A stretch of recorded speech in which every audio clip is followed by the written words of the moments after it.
that was to come. So with that, we're still anticipating a gradual weakening of Lane as it approaches the Hawaiian Islands, and so that's really delaying some of the onsets of the impacts. Although with the storm where it is right now, the Big Island is still feeling some of the impacts on the northern periphery of the storm and the outer rain bands, so they could be seeing some flooding through the evening.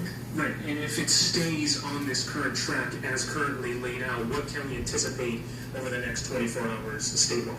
Right, statewide, you're going to see Lane gradually march up towards the islands, and although it's going to be in our proximity, the size of Lane being over the islands is going to cause a tremendous amount of heavy rainfall, flash flooding. So people in low-lying areas, they really need to be prepared and know your area, know where evacuation shelters are. We can also expect increasing winds as Lane approaches the islands. So potentially tropical storm force winds and even potentially hurricane force winds as Lane is expected to weaken to Category 1 somewhere south of Oahu.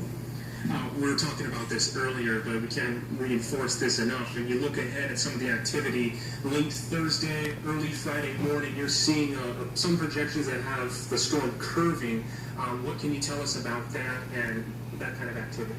Yeah, we're expecting Lane to continue that motion towards Oahu, but after that, over towards the weekend, with that amount of shear that we're expecting to cause Lane to weaken significantly, it is expected to make a turn to the left, being carried by the trade winds off to the north of the state. However, we really don't want to focus in on the extended part of it. We really do want to focus in on what's going to come in the next few days as far as the potential impacts of heavy rain, windfall, surf, and all the impacts that can be associated with Lane.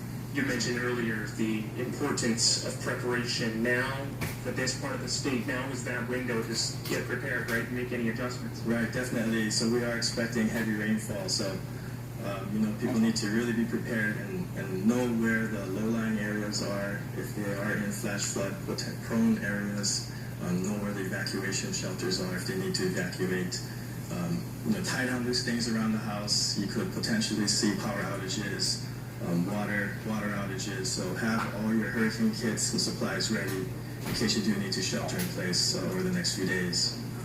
Thank you very much, Eric. Once again, joined by Eric Lau, meteorologist with the National Weather Service, keeping track of what's going on and what's the activity is going to be happening throughout the week. Until then, back to you, Howard.